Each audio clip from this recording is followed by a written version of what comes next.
Hey guys, how's it going? Hope y'all are doing great. What I wanted to do was post a few video responses to some questions that have come up in the class lounge.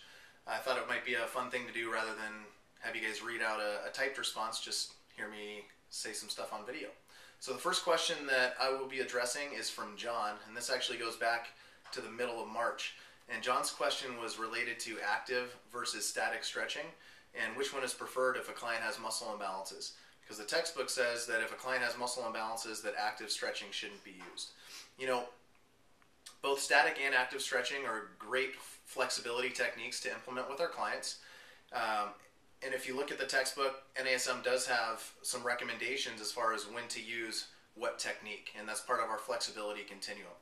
For most clients with muscle imbalances, you want to stick with static stretching, especially early on in their program. If they've never exercised before or if they're relatively inexperienced, you want to get rid of those muscle imbalances with static stretching, because the primary outcome and goal of static stretching is to restore normal muscle length.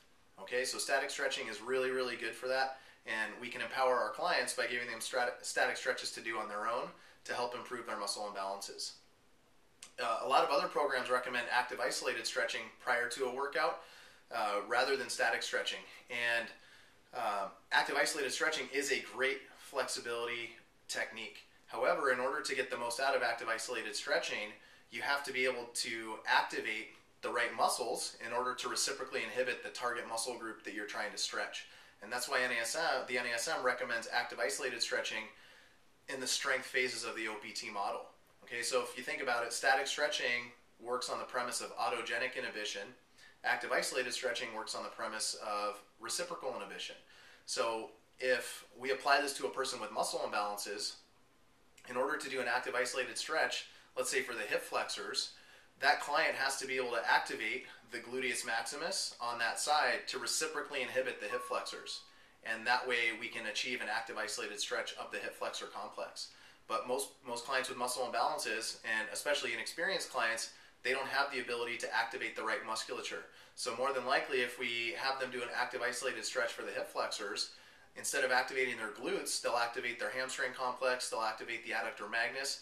Sometimes in clients, I've even seen them activate their TFL, believe it or not, which is a hip flexor in and of itself. So active isolated stretching, really, really good technique. However, the reason why the NASM puts it second in the list in terms of the flexibility continuum is that the client has to be able to activate the right muscles to reciprocally inhibit the target muscle group, which is the muscle group they're trying to stretch. And if you look at the continuum, static stretching, little to no movement. Active isolated stretching is active, but it's isolated to one or two joints. And then dynamic stretching, which is the last technique in the continuum, is moving in multiple joints with momentum and muscles force production. So you can see the continuum there is from slow to no speed, moderate speed, and then fast speeds. Okay. For a more experienced client, let's say they've gone through a few phases of the model, if they still have some muscle imbalances, you can do some static stretching followed by active isolated stretching, and then have them roll right into dynamic stretching. So you can actually go through the whole continuum prior to a workout, and that way they'll be fully prepared for the demands of the workout that you're going to take them through.